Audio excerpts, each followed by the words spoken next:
Welcome to Stars and Swords. I'm Alistair Stevens. In this week's episode, we pick up the pace and begin to chart the labyrinth of rabbits with chapters 4 to 16. This week, death, conspiracy, compulsory heterosexuality, manic pixie dream girls, and of course, Jeff Goldblum. But first, horror in the age of the internet and creepypasta, although before we even get to that, a quick note that the poll for the next series of Stars and Swords should be up on the Patreon page by the time you hear this. I will talk more about it at the end of the show, but we're going to tackle some magical realist fiction by female authors, and you can choose which book we discuss. Patreon.com/nextword. Copypasta. That is, that which has been copied and pasted because the internet isn't always as smart as you wish that it were. Copypasta becomes a phenomenon online in the mid-2000s.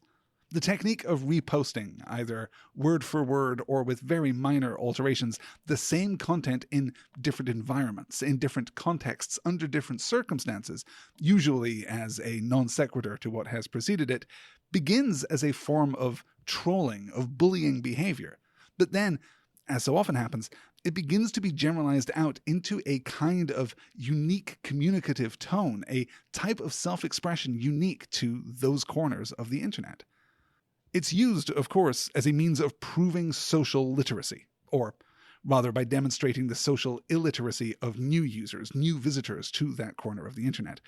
The new user tries to have a conversation or engage with this community. You respond by posting copy-pasted text from another source, often misspelled, often hyperbolic, often absurd, often irrelevant, often abusive or offensive. The new user, unlike everyone who is cool in your community, fails to recognize that what has been posted is a running joke, that it is a continuation of an established critique of the original text, the thing that has been copied and pasted, or it's a joke, a provocation directed at this new user, as well as being a flag, a badge to those users who, like you, are actively demonstrating that they are on the inside. The new user will either try to engage with this provocation sincerely or be confused or upset by it because they, unlike you, do not get it. So basically, like much of the internet in the 2000s, copypasta is a combination of elaborate trolling, of blunt, graceless demonstrations of pop culture literacy, the distancing of oneself from what one is saying online, and quasi-ironic community building. But something else happens around copypasta, and to my mind it's much more interesting, because what happens is that the repetition itself takes on a kind of power all its own. It turns the things which are being quoted into strange linguistic artifacts, blocks of text which take on meaning distinct from the meaning of the copy-pasted words themselves. You stop processing the language word by word, you stop seeing it as a sincere form of communication, and you start seeing it instead as a single symbol, which is showing up in different places, from different sources, in different contexts, with different inflections. And at this point, the phenomenon of copypasta runs into another emergent property of internet culture, the evolution of urban legend horror stories into short-form horror distributed digitally, often, similarly to copypasta, misspelled, often grammatically incorrect, often with a failed twist or an amusing misunderstanding of the original urban legend. Irony is prevalent. Over time, though, we see another interesting evolution. New urban legends begin to emerge, and they are taken and reposted and changed and edited and integrated with other urban legends. The entire process of collaborative mythopoesis, the creation of recognizable horror iconography like the hook-handed guy who stalks teenagers at makeout spots, or Bloody Mary, or the Jersey Devil, or sewer alligators, right? The creation of these stories, which had taken decades prior to the internet, now took weeks or days because of this recursive echo chamber effect. These creatures, these stories, these urban legends of the new age take several forms. Inhuman, uncanny valley creatures or killers like Jeff the Killer, the Rake, or most famously, and the subject that I have written most extensively about on the internet, the Slender Man. Lost, secret, or forgotten episodes of TV shows like Candle Cove or Dead Bart or Suicide Mouse. Stories of video games containing ghostly or demonic presences or characters like Herobrine or Ben Drowned or Lavender Town. Or the intrusion of eldritch forces or presences into our world, or existing alongside our world, like Zalgo or The Back Rooms, which is probably the most popular contemporary creepypasta phenomenon as of this recording. We can distill a lot of this down to elements and techniques which would now be familiar to us as readers of Rabbits, things which look human but are not, because it turns out that Mr. Beaver back in The Lion, the Witch, and the Wardrobe was warning us about the Slender Man this whole time, as well as spaces and locations which we believe we understand but which do not behave the way they should. And of course, computerized media offering us glimpses of impossible, harrowing, often violent things. There are two other elements of creepypasta which are important, both to creepypasta as a phenomenon and to Rabbits as a novel. The first of these might be thought of as a kind of communicability, an enfolding of the method of distribution into the story itself. Knowledge of the thing becomes dangerous. The more you know about Slender Man, the more you attract the attention of Slender Man. This isn't unique to creepypasta. Nothing is unique to creepypasta, really, because you're unlikely to summon Bloody Mary if you don't know the story of how to summon Bloody Mary. But in these stories, it isn't the action which attracts the monster, but oftentimes just the knowledge itself. In the same way, we might speculate that the players don't talk about rabbits because to know about rabbits is, in some way, to be inevitably playing rabbits. The other important element, possibly the most important, is that because these stories emerge from an anarchic, unstructured creative environment, there isn't a single definitive voice, an author drawing lines to separate the canonical from the non-canonical. The creation of the story, the expansion of the myth, occurs like collaborative storytelling always has.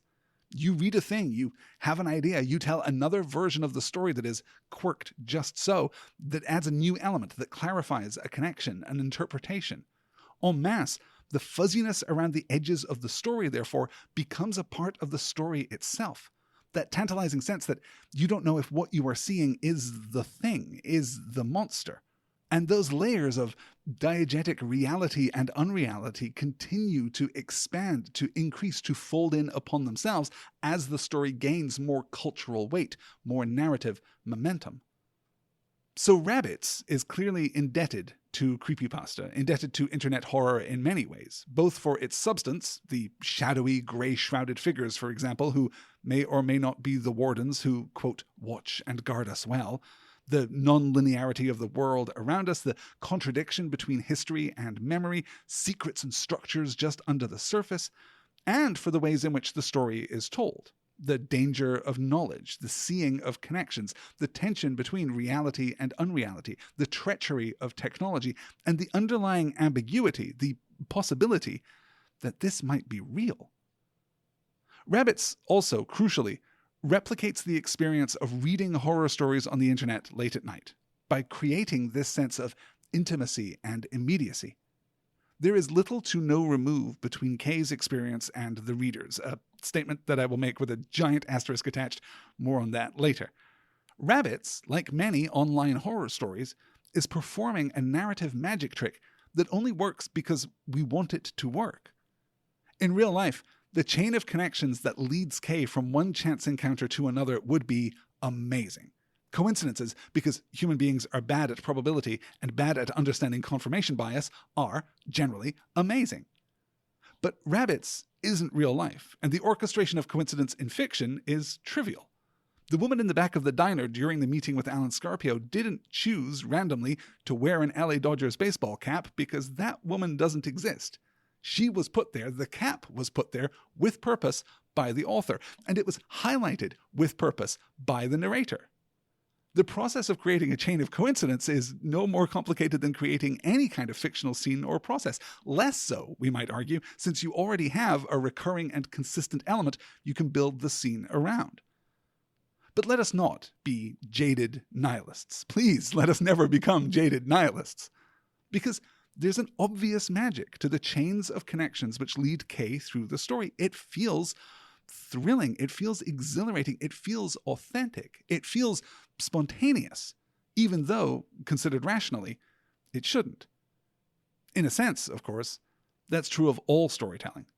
The people on the page aren't real people, and their conflicts aren't real conflicts, and their emotions aren't real emotions, but we choose to believe, and we respond as though they are. Though, of course, fiction is cleaner and clearer and more direct and more powerful and more effective than real life. It is that uncut, high-grade empathy. But when we get into the artifice of mystery and coincidence, it seems that the intrusion of the self-aware technicalities of the plot should work less well, should be less effective. And that just doesn't seem to be true. Certainly, I get caught up in the impossible coincidences and the orchestration of Kay's experience, even though I know that those elements are not real. And this is the magic trick, because I think what's happening happens because of the nature of the way that we read. And here, as in most places, I'm going to use the word read to mean absorb a text via the senses, whether by looking at words on a page or images on a screen or listening to audio. Any process of reading is based on the interpretation of signs, of symbols, of words scratched on the page, or a collection of sounds articulated by the tip of the tongue and the teeth and the lips. You read the symbol, you check your internal list of symbols and what they mean, and then you understand what is intended. Coffee, you read, and your brain responds, sure, yeah, here are all the things I know about coffee, from the taste to the history to the social conventions surrounding it to your own personal experience with it, and yes, since you ask, I would like a cup of coffee. But reading prose, particularly narrative prose, where the intent of the author is more specific than simply giving instructions or descriptions, well, in that case, you aren't just interpreting the semiotics of one particular sign. You're processing a number of signs all at once, and what you're doing is finding connections and conflicts and contradictions and consonants between them, arriving at a greater unit of meaning, a greater sense of what is meant than in the individual word. Coffee. Hot coffee. Hot coffee in a chipped white mug. Hot coffee in a chipped white mug on a fake marble counter. Hot coffee in a chipped white mug on a fake marble counter at 2 a.m. as the rain beats rhythms on the plate glass windows and the neon sign outside sparks and crackles. Step by step, interpretive move by interpretive move, symbol by symbol, we are led toward the understanding of the scene in a process that feels like revelation. We build our understanding of what is happening in the fictional world in exactly the way that Kay experiences the chains of coincidence that are the fingerprint of the game. I know this thing. I know this thing. Wait, I see a connection between these two things. There is something syncretic here. There is a greater significance than meant by the sum of the parts. And when those connections are explicit in the text, when the mechanism of reading and comprehension is surfaced and emphasized in this way, we become aware of the mechanism in the same way that Kay is. These things are happening in the same time. I mentioned last week the deftness of the narrative when it comes to situating the reader in Kay's POV, in Kay's experience. Here, the process of reading and the process of playing rabbits are one and the same. At least, that's the way it normally works. That's the way that Kay normally is. We're going to talk a little next week about the high-level narrative strategy of this book, what Kay is trying to accomplish by telling us this story, and how Kay's self-awareness and ability to interpret the events of the plot ebbs and flows as we move through the text. We will shelve that for now and talk about it next week. So that, ultimately, is my current theory on why the process of the book works as well as it does, and why it sometimes falters, usually because we aren't in the moment with Kay. Because when we aren't in the moment, when we aren't experiencing the same thing simultaneously, the magic breaks a little. And we stop feeling that same process of interpretive discovery. Instead, the artifice is revealed. And I think that there's a general phenomenon, because once you've been in a philosophy program, you are never quite the same. I think that there's a general phenomenon of texts which in some way take on the quality of the subject in order to bring the audience closer and to make the process of reading more like the experience of the protagonist. I think that this is an interesting feature of the films of Richard Linklater, but that is probably a thought that we will need to explore another time. So, to this week's reading. Oh, in fact, we have a brief PSA before we get to next week's reading, because Nicola emailed to say that she was listening to Season 1 of the Rabbits podcast alongside the reading for this week and was struck by a number of inconsistencies between the two and wanted some confirmation about how these differences were supposed to be interpreted, what the narrative intent was. And yes, I think I was maybe a little gentle in my suggestion to skip the podcast until you've read the book, or alternatively, go listen to the podcast and then come back to the book, because trying to do both at once will be difficult. And I'm trying to say this without spoilers for either the podcast series or the book, but these two stories do not take place in the same world. So specific names and dates and facts, many of these things, though not all, are different. And some are different only to emphasize that they are different parts of different versions of the same story. Confused? Me too. I actually dipped back into the podcast this week because I couldn't remember how a particular element which is introduced in this reading plays out in the end of the podcast, and I immediately felt like I was playing rabbits myself, drawing connections and noting discrepancies and misremembering my history. And I'm not saying that that's why I got sick for 2 days, which I'm sure you can still hear in my voice, but, these are the dangers of playing rabbits. I should also note that my warning about the Rabbits podcast, which again I do think is very good, extends to a lesser degree to the whole Public Radio Alliance Minnow Beats Whale universe, because there are links of a sort between all of the podcasts made by Terry Miles, and in particular, Rabbits has a resonance with Tanis, which is, of course, name-checked in this week's reading when Kay gives Chloe a Tanis podcast t-shirt to wear when she sleeps over. That will not be the only self-referential moment in this week's reading. So, let's get to that reading, in which we learn about Kay's past, meet and say farewell to Baron Corduroy, meet and become concerned about the magician, and meet and spend a lot of time with the aforementioned Chloe.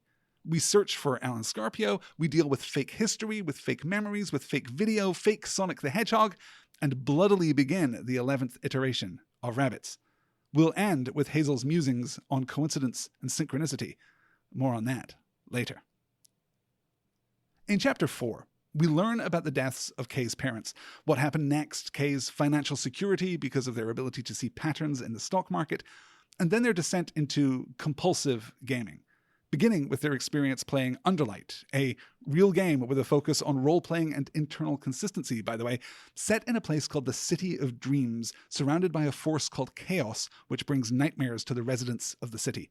It was released in 1998, which means that when Kay describes it as a brand new game in the book, the timeline doesn't work, and we're going to spend some time talking about the timeline later. But we know that Kay's parents were still alive in 1999 and didn't die until a few years after that. This means that Kay could be talking about the game being released on the PC gaming platform Steam, which happened in 2018, but as we'll discuss in a little while, the timeline is a little slippery. This is the story which ends in the Harvard Exit Theater, but this isn't how Kay relates events. We begin at the end, and then jump around in the chronology.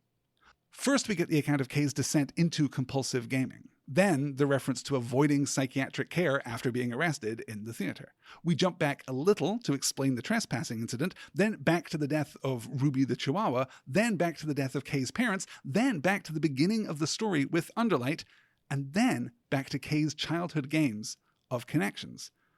This stream of consciousness patchwork construction of story seems to mimic the process of the game itself, jumping from connection to unravel the thread, to move deeper into the labyrinth, and might inspire us to consider, as we move into the story about connections, how Kay does and does not play games. Or, I guess, more accurately, what exactly Kay considers to be a game, what exactly Kay considers to be playing, and how deeply the processes of rabbits and connections have been internalized.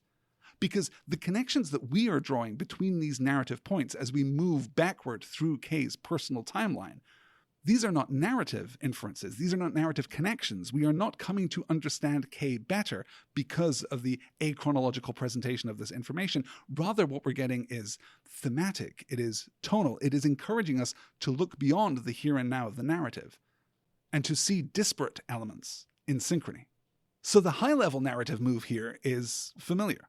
The protagonist of the story experiences something strange, and we pull back on the camera to anchor those events in the experience of the protagonist as a child, and in the knowledge and secrecy of the parental figures, a specific instantiation of the kind of arcane knowledge held by figures of authority of which we're skeptical in this millennial kind of text.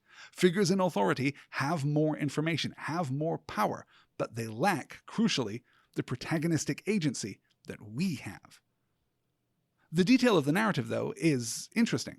The finding of connections in the cards is a deliberate echo of this novel itself. These cards are authored things, so it isn't really a coincidence that the pattern of the wallpaper is the same as the tiger's stripes. It is architected, just like those strings of coincidence presented in the novel. But like those in the novel, we may feel that this training exercise is simply strengthening a muscle, or at least encouraging a behavior, a pattern of behavior that will have real applicability later. This is certainly true for Kay, as we move out into the real world and begin tracking coincidences rabbits style. This is true for us, as we navigate a novel which contains definite enumerated coincidences and also contains secrets to be uncovered, connections to be made by the reader, particularly if you're engaged in the kind of close reading that we're doing here. This game of real-world connections takes Kay all the way to the chessboard and the playing of the game, the physical embodiment of the ludic process, the game rules. And all at once, we get the description of the grey feeling, which is somewhat familiar to us already, and the presence behind the grey feeling, the something in the sky which might have become aware of Kay. Kay references the Eye of Sauron seeing Frodo when he puts on the ring, and I have to take this as the incident at Amon Hen above Parth Galen after his encounter with Boromir. On the seat of seeing atop Amon Hen, Frodo, wearing the ring, can survey all of Middle-earth and can see the signs of war everywhere. It's when he looks towards Barad-dûr in Mordor that he feels the eye. Quote, "And suddenly he felt the eye. There was an eye in the dark tower that did not sleep. He knew that it had become aware of his gaze. A fierce, eager will was there. It leaped towards him. Almost like a finger, he felt it, searching for him. Very soon it would nail him down, know just exactly where he was. Amon Law it touched. It glanced over Tol Brandir. He threw himself from the seat, crouching, covering his head with his grey hood. He heard himself crying out, 'Never, never!' Or was it, 'Verily I come to you'?" He could not tell. Then, as a flash from some other point of power, there came to his mind another thought. Take it off, fool, take it off! Take off the ring!" So, 4 things. The first is that it is becoming increasingly difficult to continue the pretense that this is not secretly a Tolkien podcast. No, I really am discussing other books, I promise. It's just circumstance. It's just rabbits-like connections that keep bringing me back to the professor's work. Secondly, the eye searches for Frodo because he is, in a sense, looking for it. There is a kind of reciprocity here. Thirdly, the intercession of what some take to be the voice of Gandalf, of course, who we have lost at the Bridge of Khazad-dûm and who has not yet in the narrative returned to the world as Gandalf the White. Hey, spoilers for The Lord of the Rings, you guys. And finally, this moment is critical in the unfolding narrative because this, the power of the ring, the experience of the eye, the scale of the war, this is the moment when Frodo decides to break the fellowship and go off on his own. This is the turning point in the quest, and the moment that Frodo stops being under the authority of others, first Bilbo and then Gandalf and then Aragorn. In this way, I understand the comparison with the lidless eye to indicate a breaking point between Kay and Kay's parents, both in the past and in the present. We don't get an account as intimate and familial of Kay's parents later in this story. Kay's parents will remain an influence in the story, but the character of that influence will be different from here on. Much like Frodo, Kay is now alone. Well, alone except for Samwise/Chloe, which is perhaps an unflattering comparison now that I think about it. The last beat in this chapter is also fascinating because Kay explicitly states, quote, "I never played the game called Connections again, not only because of what had happened to me in the theater waiting for the passenger, but because I was about to find something better. I was about to rediscover the game called Rabbits." So I suppose the obvious question is this. In what way is Connections not Rabbits? What is different about Kay's quests across the city, first with parents, then without, and the playing of Rabbits itself? Both rely upon coincidence, on connection, on moving through navigating the real world. I'm thinking here in particular of the Night Station quest with Emily Connors, which is the best example we've had thus far of what it's like to actually play Rabbits, the application of arcane information in the real world and the drawing of connections that result. Is Rabbits, then, only one type of game that exists in a world where games of this type exist? Is Kay describing a world in which there are all kinds of card games and Connections and Rabbits are 2 different kinds of poker? Similar, yes, but with different rules and different goals? Or is, and this is critical, I think, is Kay drawing a false line between the two? Is Kay failing to recognize that they are the same? Is this conscious or unconscious? Is it possible that Kay is invested in the story of rabbits, in the trivia and the minutiae, rather than looking at what it is?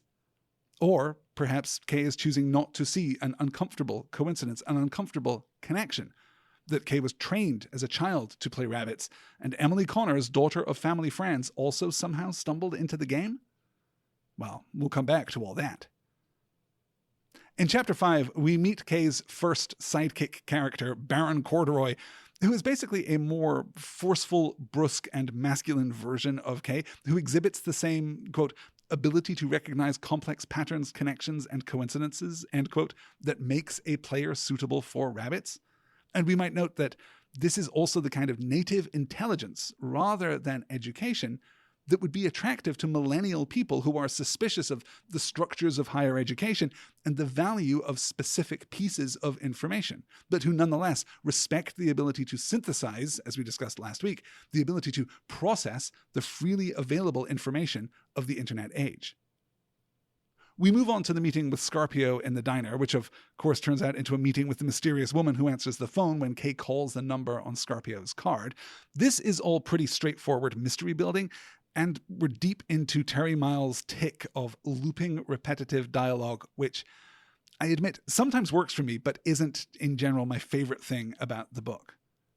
Then we get to the detail of Steffi Graf losing the tennis match that Kay is tapping out. And I must admit, I love this. I love the way that it combines memory and fact and pattern repetition and this sudden treachery, the betrayal of the system. It is a way of communicating to the reader and to Kay that something is wrong without letting us identify which part of the process is broken. The actual match as it happened in history, the actual match as it happened in Kay's memory, the pattern that has been distilled from that match, or the replication of the pattern via tapping. I find it fascinating and an extremely deft narrative turn to make the reader feel uncomfortable, to recognize that there is a problem, but be unable to identify the source. Let's also note here that Kay is somewhat intimidated by how put together and adult the woman across the table is, describing her as being around 35. And we'll put a pin in that because we have to go and meet Chloe, who really functions, I think, as the distaff counterpart to Baron Corduroy. Again, a lot like Kay, except this time more traditionally feminine, although it's a certain kind of millennial femininity. Though she seems cool, unlike Baron, we're told, she, quote, gives all the fucks. And caring, of course, is really what separates the masculine from the feminine. This is somewhat reductive, but all of these characters are. All of the supporting characters in Kay's adventure are somewhat simplified. They fulfill a specific narrative purpose and role, at least at the moment of their introduction. I also think it is fair to say that all of these characters become more complex as we move through the narrative as a whole. But neither one makes a particularly strong impression on me right up front. And that's a problem specifically with Chloe, because Chloe, who is presented as this person who is incredibly cool, but also passionate, but also smart, but also kind, and is also really dedicated to Kay, then the book lampshades all of this by crediting to Chloe the hit song MPDG, Manic, Pixie, Dream Girl.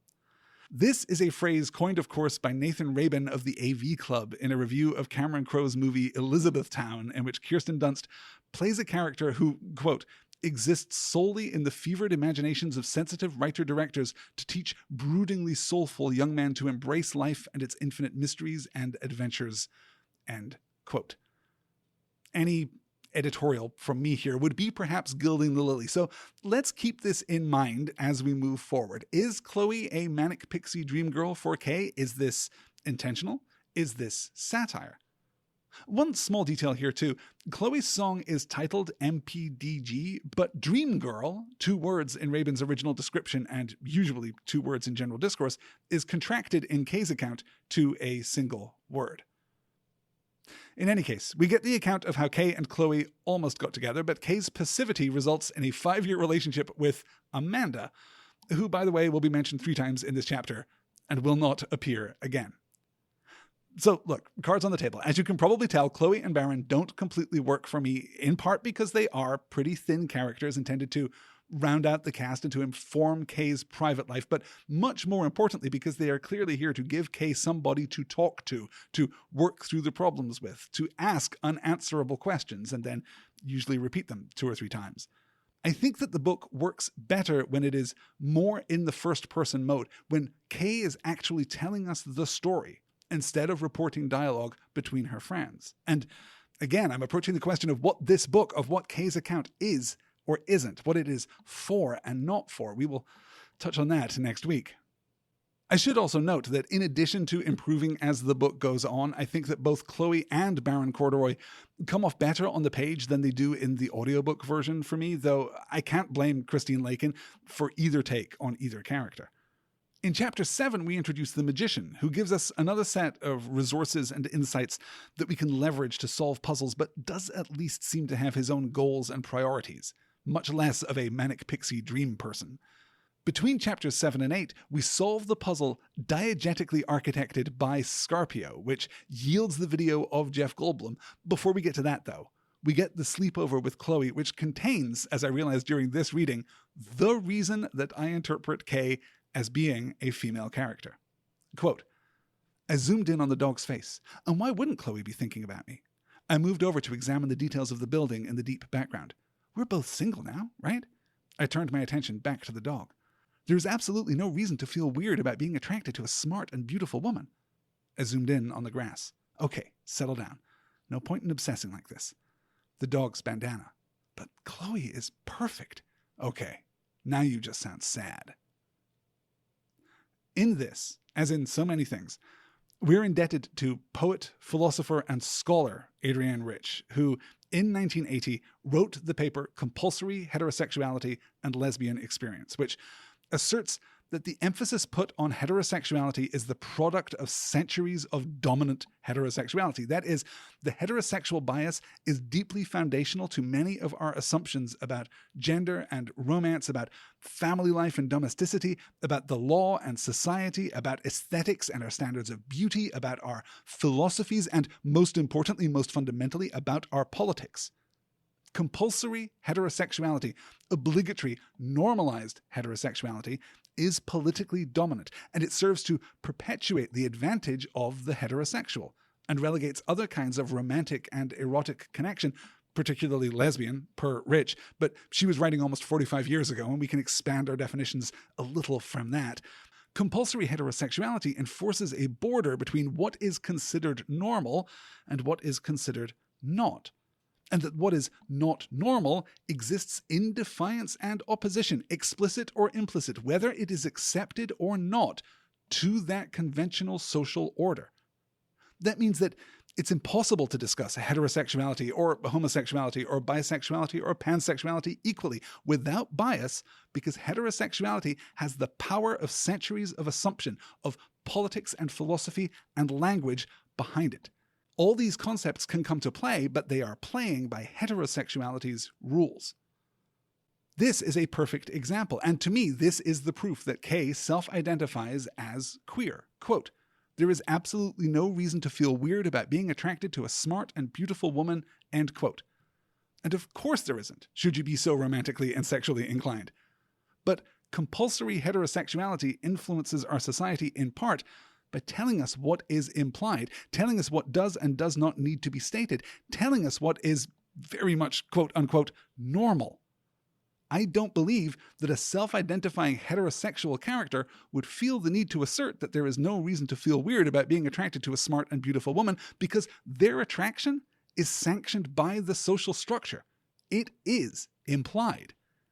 It reads to me very much as a queer person making a claim of something which is absolutely true, but sits in the shadow of presumptive, conventional heterosexual attraction. Also, on a lighter note, we learn that Kay owns candles plural, and not to be all, TikTok comedy short on the differences between men and women or whatever, but that's also, for me, a big checkmark in favor of a female protagonist. The hack version of that joke would be women own multiple candles, men own multiple flashlights. True in my experience, but toxic nonetheless. Let's move on to Chapter 8 and to the Jeff Goldblum video. Firstly, let's observe what I take to be a retreat from pop cultural specificity in order to make a joke. We name-check Steven Spielberg, and of course Jeff Goldblum and all his quirky magnificences all over this section of the book, but we don't specify the leads of the film. Quote, Jeff Goldblum is a movie star, no doubt, but these people were clearly saving most of their excitement for the male and female leads of the film. The dark-haired, scruffy-looking guy from the superhero movie with the plane crash, and the blondish woman from that TV show where she played an alien learning how to fall in love with a human. End quote. And I take this to simply be a joke about the kinds of anonymous, interchangeable actors who get the leads in big-budget movies as contrasted with the very specific and much cooler Goldblum. But there is a chance that I am missing a specific reference, and if I am, get in touch and let me know. starsandswordspod@gmail.com.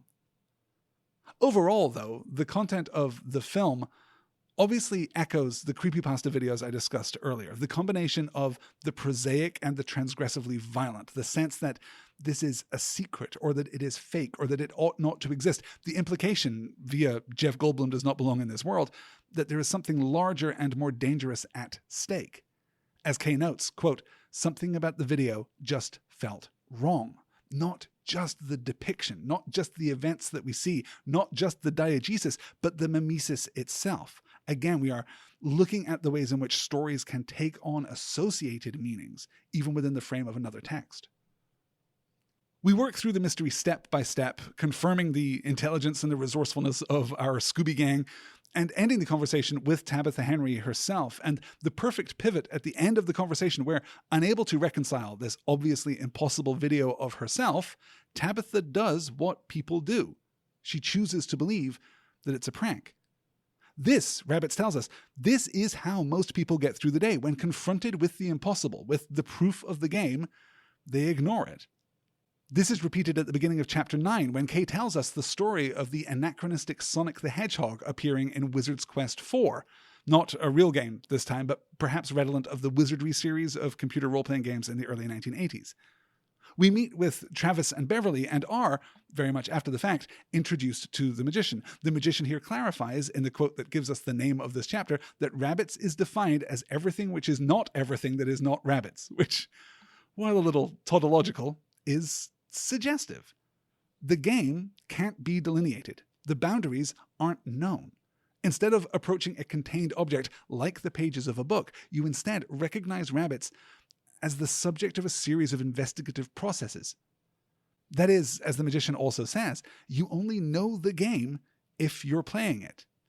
And this loops us back to the idea that we don't tell people about rabbits, because to tell people about rabbits is to draw them into the playing of the game. I have to question, at this point, though the text is painstakingly differentiating between players and spectators, is there a difference? Is it possible to know about rabbits and not to be playing rabbits?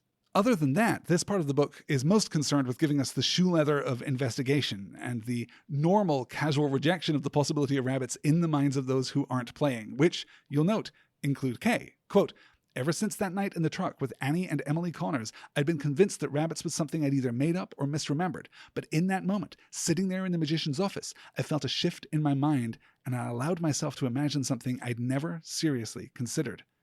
Rabbits might actually be real. This, we're told, is when Kay meets Chloe for the first time. She is not quite 21 years old, let's put a pin in that, and this is also when we are introduced to the Circle, the most concrete piece of information we have about rabbits up to this point. The first version we get is from Space Ace, an absolutely real video game this time, though, like Kay, I always preferred Dragon's Lair. It lists the winners of the first 7 iterations, and we get a description of a few alternate versions, and we introduce Hazel, the winner of the 8th and most recent iteration, as of this conversation. And this is interesting because this conversation with the magician, as we've learned, is taking place in Kay's senior year at college. We're getting closer to the discussion of the timeline, I promise. We're just marshalling our resources right now. Hazel's missive at the end of the chapter gives us some information about The Circle, the Canadian film that aired at TIFF in 2010, by the way, and whose credits featured a version of The Circle. I will put down $100 right now that that film is A Night for Dying Tigers, a real film which aired at TIFF in 2010 and was written and directed by Terry Miles. At the beginning of Chapter 10, we root Scarpio's phone and track the call he received in the diner to War Games Seattle, which is the opportunity we need for a huge lore dump on a new element of this world. And this is our opportunity, though, to finally talk about the timeline, because here we are. We're told in the Prescott Competition Manifesto that the game is ancient and that the modern iterations, beginning with Roman numeral 1, begin in 1959. Kay, Emily, and Annie venture out in search of the night station in 1999, as confirmed by Kay at the end of Chapter 2. We know that Annie and Emily Connors are 1 and 3 years older than Kay, respectively, which makes Kay probably 13 to 15 in 1999.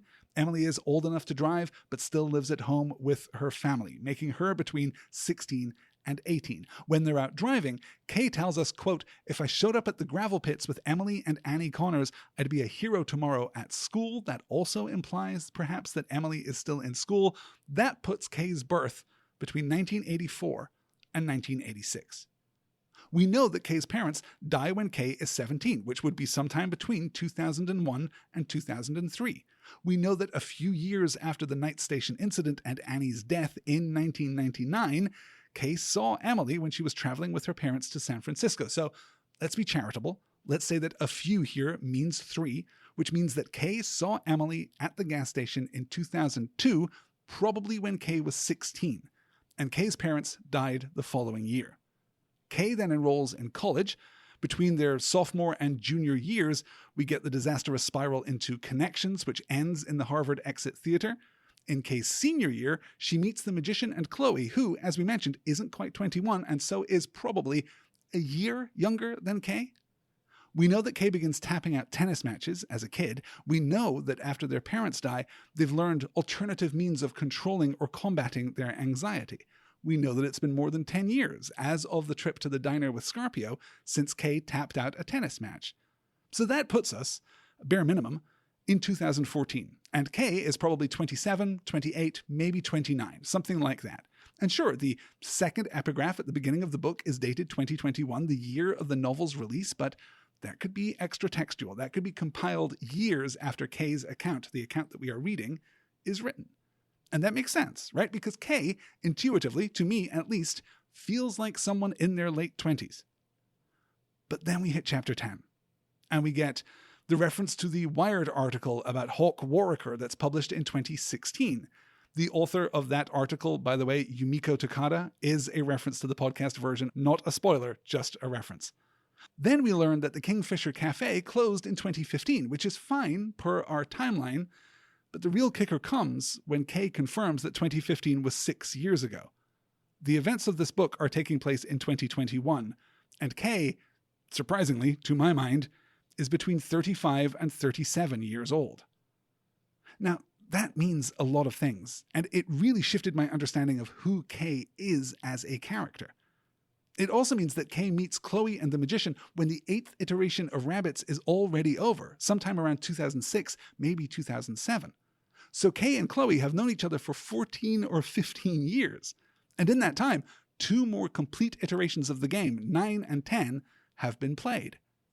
Kay wonders at the end of the previous chapter if the voice they heard from the night station was beginning iteration 6 or 7 of the game, which means that, conceivably, 4 or even 5 iterations of the game have been played in the 22 years since the door opened in 1999, which could be as many as in the 40 years between 1999 and 1959 when we're told the modern iterations of the game began. Does this suggest that the game is accelerating? How much attention should we be paying to this timeline? Does, perhaps most importantly, Kay feel like someone who is approaching their 40th birthday? There's also the recurring question of economic stratum and class, because yes, even books set in modern-day America are really about class. Kay, Chloe, and Baron have all acquired, and could continue to acquire, large amounts of money. They all live fairly modest, scrappy, artsy bohemian lives in Seattle, which is the 9th most expensive city in the United States, just under Boston and just above Oakland. There's an interesting question to be asked about what this combination of money and poverty, or even the affectation of poverty, again, relatively speaking, what these things say about our main character's social position, particularly when we consider alternativism as a culture unto itself. In any case, we get our exposition here on Hawk Warwicker and Wargames Inc. Warwicker is an amalgamation of a lot of 70s and 80s tech visionaries. He has a little Bill Gates, the founder of Microsoft. He has a little of Nolan Bushnell, the founder of Atari and, weirdly, Chuck E. Cheese. And he has a lot of Steve Wozniak, co-founder of Apple and everyone's favorite avuncular pioneer of computer technology.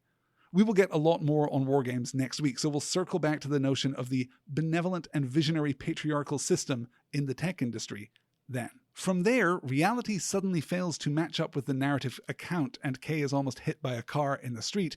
Then, only after returning home and talking with Chloe, does Kay realize that the world no longer matches their memories, specifically the aforementioned Kingfisher Cafe. From there, we flash back again to 2016, to the beginning of 9, and the building with the amazing disappearing, reappearing 5th floor. The narrative strategy here is interesting, and I have to confess, this is the point at which I begin to wonder if the novel would be more effective without this somewhat intrusive, cross-cut cinematic structure. Not that it isn't effective in its way. It is disorienting when it needs to be, and grounding and immediate when it needs to be, and it definitely replicates the experience of making rabbits-like connections, as I mentioned earlier. But there is something else. It's a deflationary move in a specific character sense to have an experience and then flash back to a worse, more dramatic version of that experience, which the character has already moved through.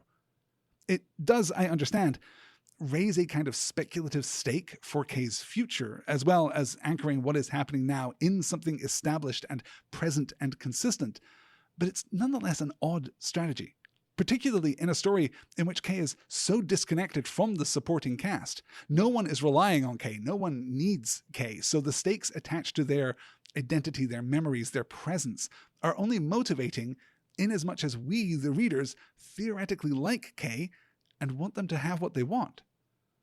This has already been a long podcast, and we have miles to go before we sleep, and my voice is failing fast, but luckily, the next few chapters are plot-oriented and somewhat replicative of what we've already seen, so we can pick up the pace. In Chapter 11, we get the introduction to Sydney Farrow, a new employee at Wargames and the top-secret augmented reality game engine that Wargames is allegedly developing. Augmented reality is, simply put, like those Snapchat filters that turn you into a cute cat or whatever, a digital overlay that enhances the real world rather than full virtual reality, which is the complete ground-up creation of a fictional space. We'll talk a little more about that as we go. The Erhard Seminars training, by the way, the quote-unquote cult that informs Sydney Farrow's education, is real and is definitely worth Googling if you're interested, though I should note in an old-school Twitter-style linking does not equal endorsement kind of way. We learn that the rules about not talking about rabbits are serious. Quote, "There are whispers of severe retribution for players who talk about rabbits publicly. Retribution that includes extreme hacking, swatting, doxing, and worse. According to the rumors, marriages have been destroyed, people sent to prison, and immense fortunes lost." End quote. Swatting here is the malicious practice of sending armed police officers to the home or the office of someone who is broadcasting live on the internet under the pretense of a threat or major crime. Doxing is the practice of publishing or releasing documents, thus the name, relating to the personal information of someone online, their real name, their address, their social security, that kind of thing, with the intent to encourage identity theft, to encourage fraud, and real-world harassment and violence. Both are commonplace in certain spheres of internet culture, particularly live streaming. Both are dangerous and illegal. But this is one of the first narrative moves that the book will make to assert the power and significance of rabbits in the real world of the novel. That is, beyond the players and the spectators and the informed elite who know about the game still has significance. Knowing about it, and certainly talking about it, can make really bad things happen. We follow the leads to Russell Milligan, who warns Kay away from the game. Then, a couple weeks later, we circle back to him, and he passes Kay a way of contacting Amanda Obscura, someone connected with Hazel. We visit the thrift store, we get the clue leading us to Shirley Booth, we continue onward to Golden Seal carpet cleaning, and way back when we were talking about internet horror at the beginning of the show, I mentioned that Rabbits works, in my mind, because it situates the reader in Kay's POV, in Kay's experience, and that's how the process of clues and connections works its magic. Kay is doing what we are doing as readers.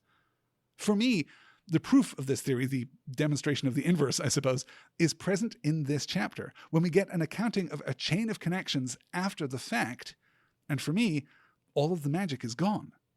Quote, "On our way here, I'd started noticing the number 23. 23 flowers on a billboard advertising a local florist. 23 steps to cross the street. A kid in a LeBron James jersey. 23 stepping onto a number 23 bus. And now we were going up to the second floor and Chloe had just pressed the elevator button 3 times. 23. End quote. I made myself a couple of small promises when I started this series, and the first and most important was that I wasn't going to be seduced away from the study of this book by my interest in, and the book's shared interest in, game study and game theory. But the thing is, the book is interested in the way that Rabbits is played, or more accurately, I guess, by the way that Kay plays all the various games of connections that are presented. And one of the reasons that we play games is to develop a mastery over the game, to improve our understanding, our strategy, our technique, our ability. Sometimes we play games that we're good at just because there is a pleasure that we derive from being good at the game. And this passage seems to be intended to demonstrate Kay's growing mastery. By moving the chain of connections into the past tense, it becomes almost incidental to the movement of the game itself, in the same way that past a certain point, remembering the way that each chess piece moves becomes incidental to the playing of chess. We internalize, we master these ludic elements. Ludic there is modern game theory usage, taken, of course, from the Latin word for game. It is a part of modern game theory discourse in which we consider the ludological, those things which relate to the study of games, and narratological, those things which relate to the study of stories, and how those two things intersect. There's a lot of great writing in this space, and this is a discipline that has deep roots but is, in its modern form, only 30 years old or so. There's a tension here, not least of all because our goals here at Stars and Swords are explicitly narratological. We study stories to understand how and why they do what they do. But a foundational principle of ludology is that narratological approaches are insufficient to understand games. That's why game theory as a discipline exists. And this is, I would argue, one of the ways in which Rabbits articulates that argument. Because a strictly narratological analysis of this sequence is going to yield an unimpressive conclusion. An analysis sensitive to ludological arguments, however, is going to be able to appreciate those notions of passive mastery, of higher order strategy, of internalization. But this is a narratological podcast, so we get to be perhaps a little disappointed at this past tense recounting of Kay's mastery of incidental detail and coincidence, rather than celebrate Kay's growing skill at the game. There really is an interesting discussion to be had about how Rabbits works as a game, which would be perhaps an extension of how alternate reality games work if they aren't alternate, if this is not a game, isn't a posture, but in fact, fact. This sequence ends with the discovery of the ancient Commodore computer, and I myself never owned a VIC-20, but I was born and raised in Britain, so you had best believe I owned both a Commodore 64 and an Amiga 500 as a kid, and with the live broadcast of the suicide of Minister Jesselman, and the announcement that the 11th iteration has begun and that the door is open. This is a real focal point for what this book is doing. The real-life consequences of the game, which I mentioned earlier, the public nature of the death of Minister Jesselman, who is himself a figure of authority and of real-world, old-school established power. These things both demonstrate that the game, which was previously hidden and secretive, can and will transgress out of its nerd culture domain into the spotlight of the mainstream. And one of the tensions of these nerdy subcultures, of course, is the desire to feel superior to, but also oppressed by, mainstream culture. This act of conquest, this act of incursive violence, is something to be respected and perhaps even admired. But more important to the sense of Rabbits as a whole is the presentation of the video. Both elements here, I believe, both the form of the video and the content of the video, as it were, emerge from the same underlying desire, I think, to recapture the magic of computers as experienced by children in the 1980s. Back then, you couldn't meaningfully interact with a computer without engaging with some very technical systems. Now, and I promise this will not turn into the rant of a 45-year-old man about how terrible computers are now, but now you are deliberately insulated from the mechanisms of the computer by layers, actual multiple layers of user interface. Even the idea of interacting with a computer via a keyboard is now somewhat outdated. You would tap an icon to open an app, you slide a pleasantly skeuomorphic slider. Your experience is mediated by clearly delineated functionality within a safe and orderly walled garden. Nothing bad can happen. Nothing surprising can happen. And to be clear, for most purposes, most of the time, that is a good thing. But back in the day, computers were arcane and inscrutable. You would painstakingly enter commands into a BASIC prompt on the Commodore 64 or MS-DOS on your IBM-compatible PC of choice or ProDOS on the late-era Apple IIs, and if you said the incantation just right, your game would run, or your program would print "Hello World" or randomize a number between 1 and 6. Computers, to the children of that era, were capable of amazing and magical things. Their boundaries were unknown. In the 90s, you might have felt a similar way the first time you saw full-motion video on a computer screen. It didn't feel impossible that if you typed in the right sequence, your computer would be able to show you something you had never imagined. And this is happening in an era, of course, where computer technology is accelerating so rapidly that every couple of years you really would see something that you never imagined possible on a computer. And yes, for those of you who love to make the connections, I think you can argue that computer technology in the 1980s, and specifically the non-trivial modalities of interaction, do make narrativized content presented by a computer ergodic in nature. The other half of this, of course, comes with the advent of the internet, and even more explicit understanding that the right sequence of characters, the right web address in this case, really could show you something that you hadn't seen before, and that thing might be terrible, that thing might be violent or sexual or grotesque or macabre in a way that you are completely incapable of anticipating. In this way, the Jesselman video feels like a product of an older world, the kind of world where terrible things, and beautiful, awe-inspiring things too, might be presented to you at any moment. This is all the more striking, of course, because we've been prompted to expect a fake video through the Goldblum video earlier in today's reading. But instead, the narrative turns to assure us that this is, in fact, completely real. We're also told that Kay sees the circle, though we notably don't get the information about who won the 9th and 10th iterations, and we don't even know if the 8th iteration is still empty. From there, we go to investigate the absence of Baron Corduroy and find him watching a creepy video of exactly the sort that I discussed earlier in today's podcast, in a state of what might charitably be called dishevelment. And then we get the hard cut to chapter 16 and the news of Baron's death. In chapter 17, we double down on the description of the world state. 11 has begun. Players are disappearing. The magician wields his dubious authority over Kay and Chloe to again warn them off of the game. And just to underscore the danger, Kay gives us account of 9 years ago and the coming of the grey fuzz, the loss of time and memory, and the danger. And this time draws a specific connection between that event, the Night Station experience with Annie and Emily, and, more importantly, with the Connections game played with Kay's parents. So though Kay might still be distinguishing between connections and rabbits in the broadest sense, we are now invited to understand that the stakes, or at least the personal consequences to Kay, are the same. We can talk a little more about coincidence and about how the game works and about how Kay navigates these things and navigates their narratorial duties to the reader, but let's hold off on that until next week and wrap up. Before we're done, though, a couple of quick notes. I would like to say thanks to Eric over on the Next Word Discord server for pointing me toward the phenomenon of amateur press associations through the 20th century as a democratized public forum for collaboration and creativity and journalism and debate. A lot of what was understood about public discourse around the creation of the internet around those times came from those associations, and their influence is still felt today. So thank you, Eric, for inspiring my own research rabbit hole this last week. Oh, and another thing that I mentioned on the Discord, but we'll bring up here because it is cute. Terry Miles released a Spotify playlist with songs featured in and inspired by rabbits, and it's an interesting listen. Plus, any playlist that begins with Tori Amos's Crucify is a good playlist as far as I'm concerned. The link to that will be in the show notes.